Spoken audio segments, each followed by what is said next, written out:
Ladies and gentlemen, this is Joe's Classic Video Games, back with another cool pinball repair video for you this evening.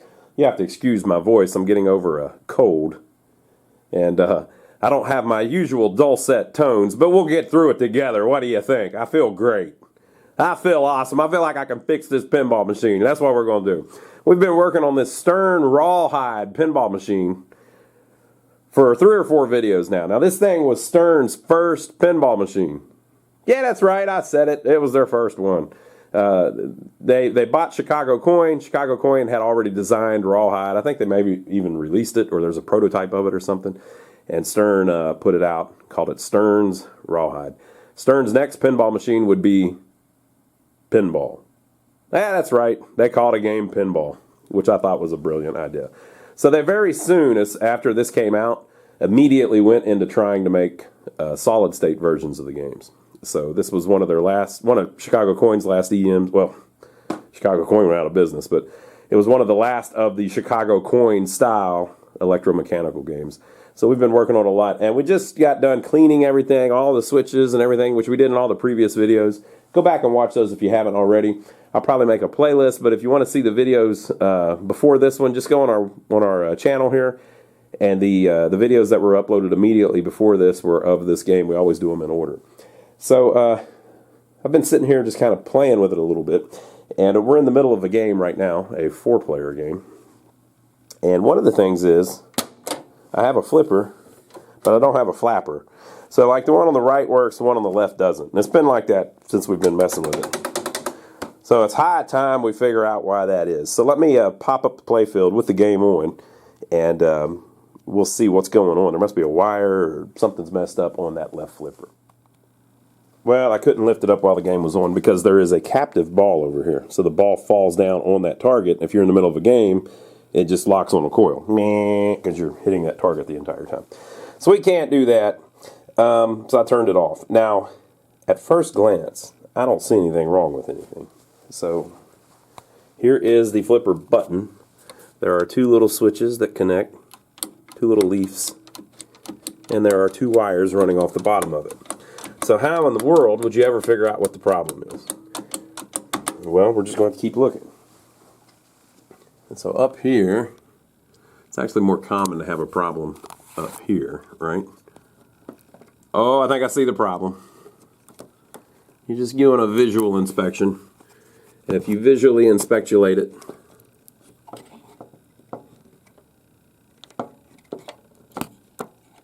there's a wire or something hanging there. Well, I don't know, maybe that's not a problem. See that little piece of wire? There might be something with that.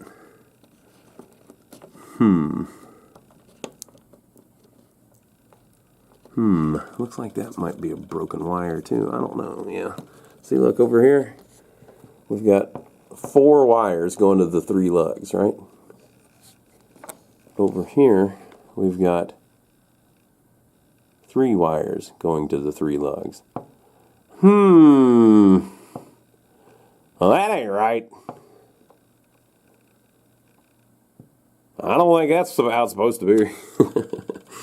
Okay, let me take that coil off where we can get it down here where I can reach it a little better. It's way up in the air right now.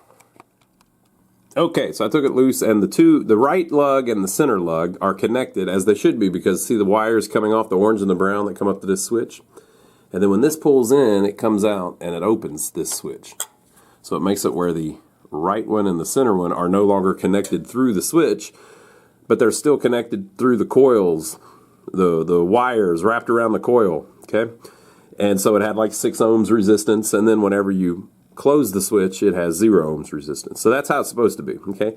The left one and the middle one should also be connected with that big wire there that comes off and wraps around. Remember, a coil is just an electric short, basically. It's just a long wire wrapped around the spool. And so that was open. So this lug is not connected to this lug. So sometimes that's because bad solder, something like that. So that wire comes out of this coil and then comes through that hole and then wraps around that metal lug. And then your wire that you're trying to connect to it wraps around the metal lug, and you put a bunch of solder on it, and you are soldering using the metal lug to the wire, right? So that was not connected. So, but look how the coil actually looks pretty good. Now you might think, oh God, it's filthy. Well, it's 45 years old, but it looks pretty good. Whatever they get messed up, like look at this one. See how it's all black? That one's been toasty, okay? So that's a little more what they look like when they're burnt up. That particular one is not burnt up yet, but it looks like it's burnt up, right? So if you look at this one in comparison, it actually looks fine. Okay, so why is this lug and this lug not connected? It's because that wire is messed up in there somewhere. Now if you get lucky, and by the way, I get lucky all the time. I'm always lucky.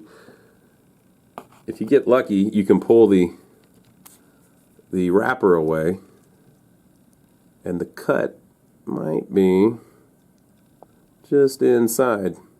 So see how the wires broke? So how do you fix it? You take that wire and stretch it out and solder it to the middle lug. So we got lucky and it just broke right inside the wrapper. So I just pulled a little bit of the paper back, found the break, and we can solder it, and that'll fix the flipper. Or you could just buy a new coil. But usually you don't have a bad coil. You have a coil with a little problem like a wire broke or something like that. Right? So I'll solder that on and we'll see if that fixed our flipper. Okay, I soldered it back.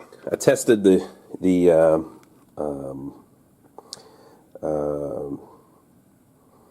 ohms, the resistance between the left and the middle one, and it's now 4 ohms. So it seems to be connected, but let's test it. So I started a new game.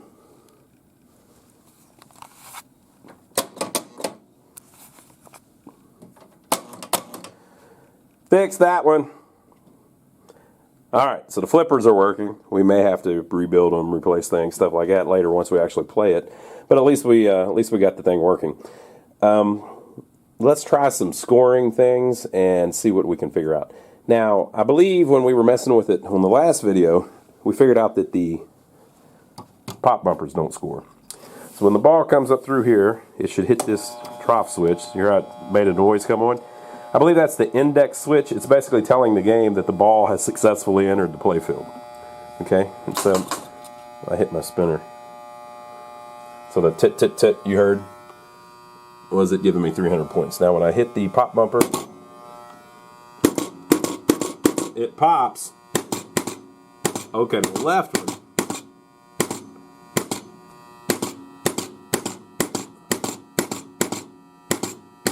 Is scoring.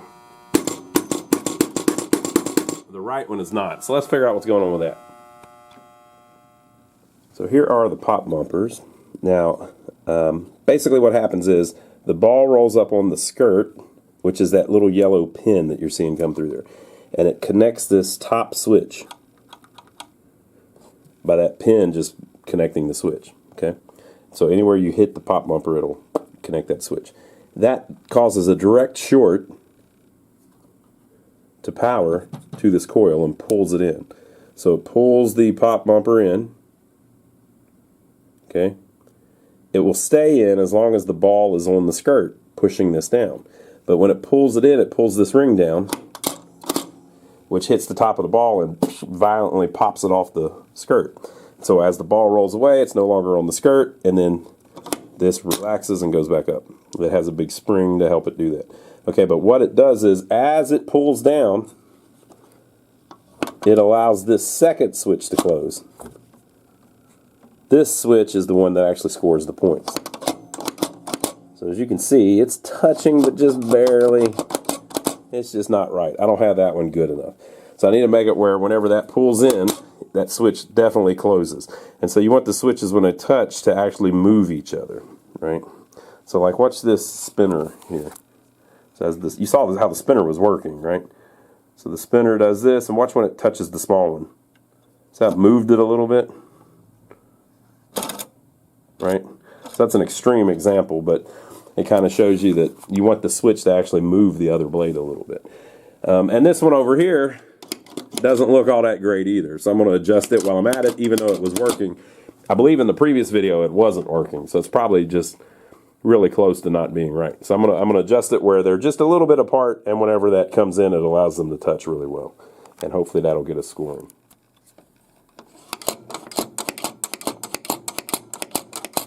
There you go. That's what you want. Open, closed. Open, closed. All right. So now that's better, right? And the left one's working as well. It's not making the chime noise, which we need to figure out too. Okay. Next thing, that buzzing index relay. We need to see if there's anything we can do about that. We've still got the problem with this captive ball. If I lift up the playfield, that hits that switch up there. Let me see if I can do anything about that. And we need to make sure that that's the relay. I think it is. Take a little tool and wedge it in there so the ball doesn't move. Now, like I said, as soon as you score anything or you go over that that lane switch, it pulls in this ball index relay coil. And so it's noisy as heck. The reason is because it's vibrating. What you're hearing is the buzzing is a vibration.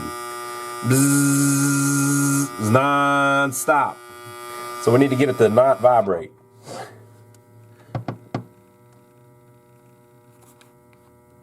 Did I tell you that Fonz was my uncle? I told you that, right?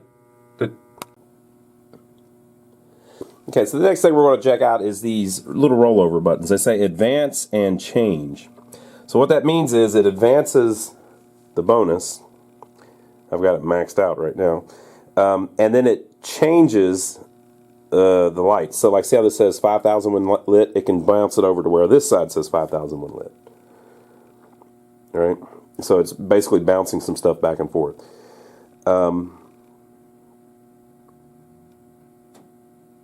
It's doing a strange thing though. Watch this. Whenever I hit it, see it changed.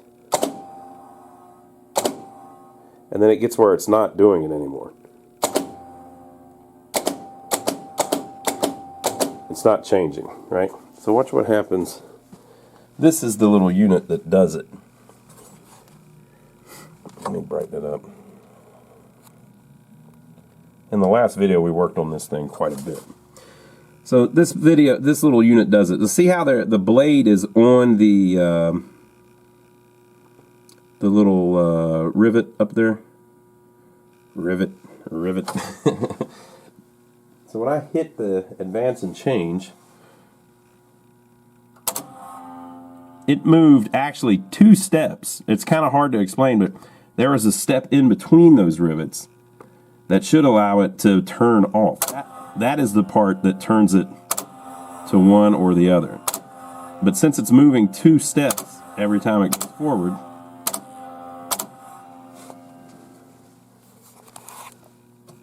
it doesn't do the change. Now if I manually do it, watch. It moves half a step. So this is like the lights on the left are lit, now the lights on the right are lit. Now the lights on the left are lit, now the lights on the right are lit. Okay?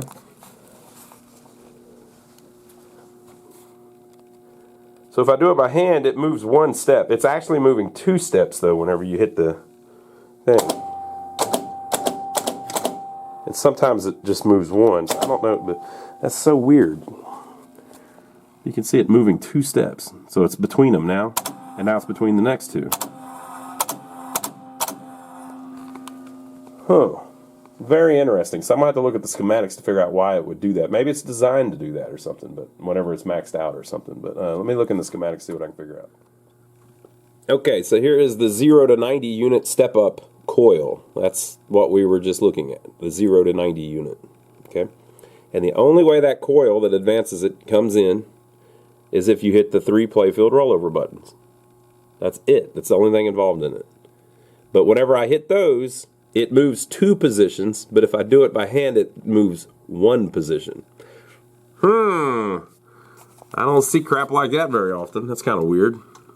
And then the unit, the part we were just looking at the top of it, has all of these little spots. So basically the power is connected to that trace. There's these 5 little jumper wires. And so the little wiper lands here, which turns on the change relay, and then it moves to here, and the change relay turns off because it's no longer connected to power. And then it moves here, it turns on the change relay, blah, blah, blah, blah, blah. Now, it could be, you know, if we hadn't seen what we already saw, you could say, oh, well, there must be something shorted here, or this, maybe this capacitor's doing something or whatever. Nah, it's literally, the thing is moving 2 positions. Once it gets moving, it's moving 2 positions instead of 1 position. You can observe it. So there must be some kind of adjustment on it where maybe it's moving a little bit too far or something, and because I'm doing it slow when I do it with my hand, it doesn't do it. But whenever they're violently doing it with the electricity, it moves too. So we're going to have to look at that and figure out why that would be. Okay, so the way I've been doing it is if I just pull this in, the little lever here advances the gear 1 movement. Okay. So on the rivet, off the rivet, on the rivet, off the rivet. Okay. But watch what happens if I do it fast. Okay, so we'll start, we're just before the rivet. Whoop. So now we're on the rivet. Now we're on the next rivet. Now we're on the next rivet. So if you do it violently, it moves 2 spots. If you do it very slowly, it only moves 1 spot. Why would that be?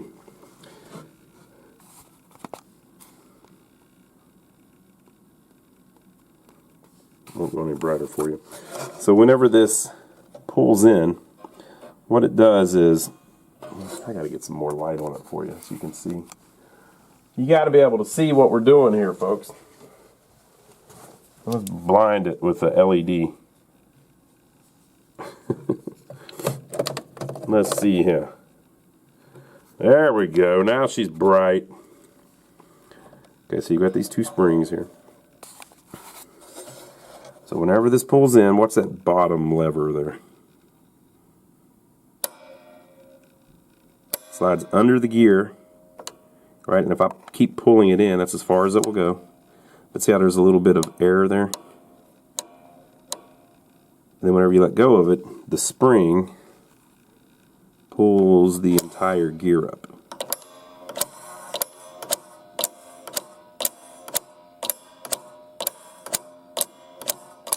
Right. So this piece here is what flops in there to do the pushing.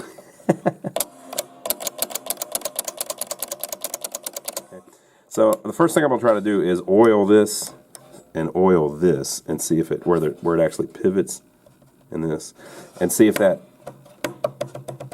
makes it work a little more like it's supposed to. And if that doesn't do it, I might adjust this screw over here too. Well, I oiled it, I messed around with it, and it still seems to be doing it. So we may be able to, since the thing that advances them is the rollover buttons, you may be able to adjust the switches where they're closer or farther apart on the roller buttons, which may affect it or something, but it might just be something we have to live with. So we'll keep playing it and keep our eye on it and just see how that goes. At the end of the day, it's just it doesn't make the change bounce every time you hit the rollover button.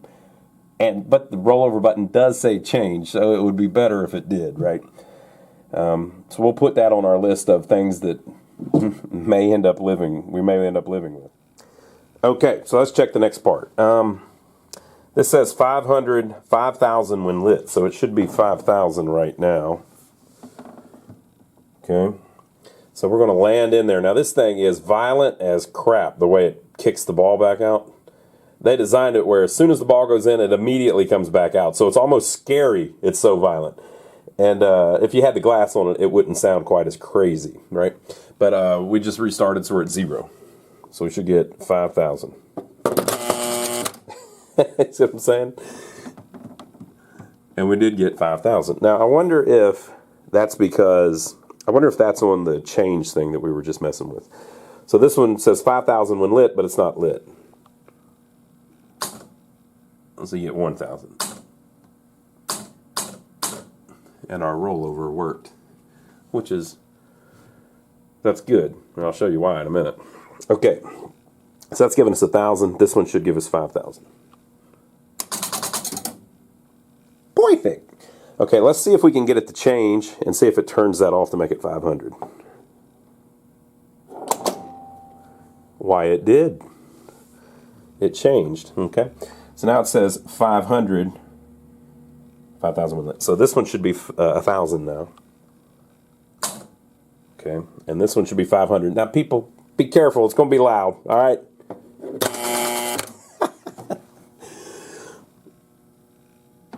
It's a bull game, people. There's bulls on it. Okay, it's supposed to be like a horn, goring you. Okay, so that's all working great. Okay. This spinner says 1,000 when lit, but it's not lit. Smooth as silk. Boy, that's a good looking spinner too.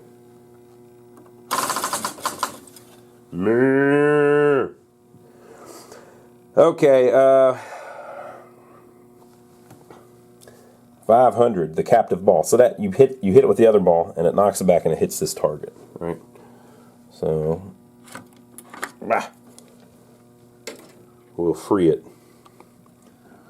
18.3. 18.8. Perfect. And look, it advanced it up to 5,000 when lit. So let's try it again. So that should give us 23, and that will also test if our 1 rolls over. Okay. Perfect. And now it's up to special when lit. If you notice too, someone has replaced that insert at some point. Okay. Special when lit. I don't know what the special is. Maybe a free game. What do you think?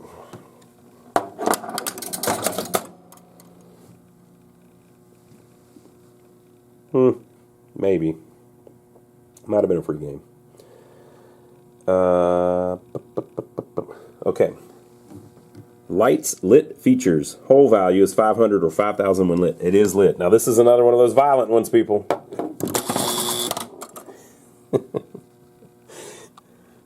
It gave us our 5,000 because it's lit. All right. This says 1,000 change feature. 1,000 change feature. Gave us 1,000. Gave us 1,000. Is it changing that?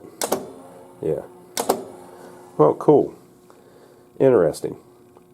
Okay, so right now it's on light spinners and bumpers. That didn't work. Light spinners and bumpers.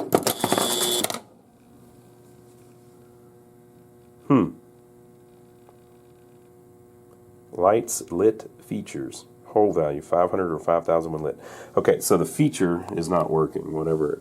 So it's supposed to light the spinners and the bumpers when we land in there, and that is not working. So let's check it out next. Okay, folks, I'm going to show you a little trick about the schematics. We're going to look in the schematics, but here's the thing.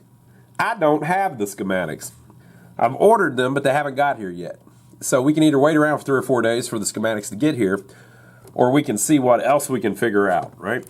So let me show you a little trick that might be useful to you in the future. So here is the game, Rawhide, manufactured by Stern. Okay, now if you don't know the history of this, see it says date of manufacture April of '77. If you don't know the history of this, there was a game called Stampede that was the 2-player version of this.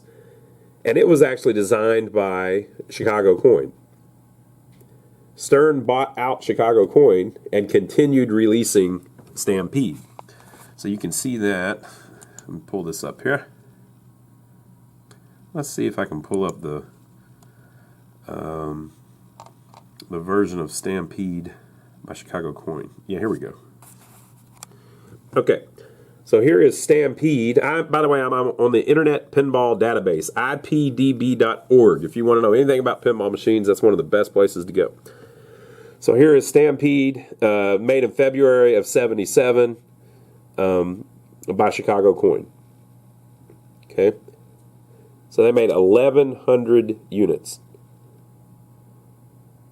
Okay, Stern buys the company. The 4-player version of this game is Chicago Coin 77 Rawhide. Stern took over Chicago Coin in December '76. and continued to produce this game as Stern's 1977 Stampede. But this is the version from Chicago Coin. There's two of them. It says, flyers for Stampede will either show Chicago Coin or Stern, reflecting the change of company ownership. The production quantity of 1,100 units may include the games produced under the Stern name. So they don't know all the details. So that's the two-player version of this same game that Chicago Coin put out. Okay, and then you have. Let me find it here. Okay, here is the Stampede, which is the two-player version that Stern put out, and it says 1,100 units. So they're basically saying between the two, there's 1,100 of them, right? Seems like some of them are Chicago Coin and some of them are Stern. But again, this is the two-player game. Okay, now on this site, they have a copy of the schematics for the two-player game. So if I download that, I end up with this. This is the schematics for the two-player version. It's going to be slightly different than the four-player version because it doesn't use some of the same stuff because it only has two players worth of score reels, things like that, right? So some of the stuff is going to be different. But the features and stuff like that, so like right now we're looking at that, whenever the ball lands in that eject hole, it doesn't light up the feature that was lit, which is light up the pop bumpers and light up the spinner, right? So that's not working. Well, that feature will be the same on the two-player version. So if you can get a copy of the two-player schematics, they're just as effective for this problem that we have. So what do you do if you've got a four-player problem? Like, so let's say that you got a problem with, player 3's score reel or something like that, right? Well, what I would do is you go in here and let's pull up all of Stern's games at the time. So you can see the order that they released everything in, right? So if you don't know, basically what they did was they immediately started trying to move to solid state because they were a little behind the 8-ball because Bally had already done it, okay, or was about to do it. So Stampede, they kept putting out, and then they made the four-player version, Rawhide, sold 1,200 of those, and then they made another EM that they called Disco, okay, EM, and it's a two-player game, okay, and then the next one that they made was called Pinball. They literally made a game called Pinball, okay, it was an EM, and it was a four-player game, and then after that they didn't make any more EMs, they were all solid states. So, since we're looking at something that has to do with four players, we're not going to look at the Disco schematics because they are for a two-player game. We would really like to see, though, the schematics for Pinball because it's a four-player game. And there they are. It's got the schematics, right? So if you have something specific to a multiplayer game, a four-player game, you may want to look in another four-player game from around the same time period. And by the way, this isn't just Stern, it's for any of them. So if you're working on a Bally from 1968 and it's a four-player and you can't figure out what's going on and you don't have a copy of the schematics, the first thing I would do is order a copy of the schematics because they're worth their weight in gold if you've actually got them, But if you're, if you've already ordered them and you're trying to work on it tonight or whatever, if you find another four-player game from around that time, it will help you with the start sequence, the scoring, things like that. All of that will be the same in a similar four-player game. If you've got something that's an actual feature on the playfield, like how the bonus unit works, when the ball lands over here, it's not doing what it's supposed to do, blah, blah, blah, blah, blah, you might want to see if there's like a two-player version of the same game that you can get the schematics for. So all that to say, we're going, in a very hoarse voice, we're going to look at the two-player schematics for most of this because we've got the game up and working. It's just we don't have the... we don't have some of the features working. So I'm going to look at the ones for Stampede, which will be pretty much the same for everything on the playfield. The playfield's probably exactly the same. You could literally probably take the playfield out of the two-player and slide it into the four-player. Sometimes there's a little bit of differences, but usually they're pretty much identical. So we'll look at the Stampede schematics. All right, folks, so that's good enough for tonight. See if you can figure out, by looking at the schematics, what our problem is. You might be able to track it down. There has been a great hint so far in the performance of this machine, so you might be able to figure it out just by what we've said so far. So leave your comments down below. Let us know what you think. We'll come back next time and finish up the video. There's a little more wrong with it than we thought. It's going to take us a little bit to work through it. Make sure to give us a thumbs up for taking the trouble to film it for you. Check out my brother Donnie if you don't know about that. My brother has a channel on YouTube. I work on old pinball machines. My brother works on old vehicles and buildings and things like that, so it's pretty cool. I'm usually over there with him. Leave your comments below, and we will see you on the next video.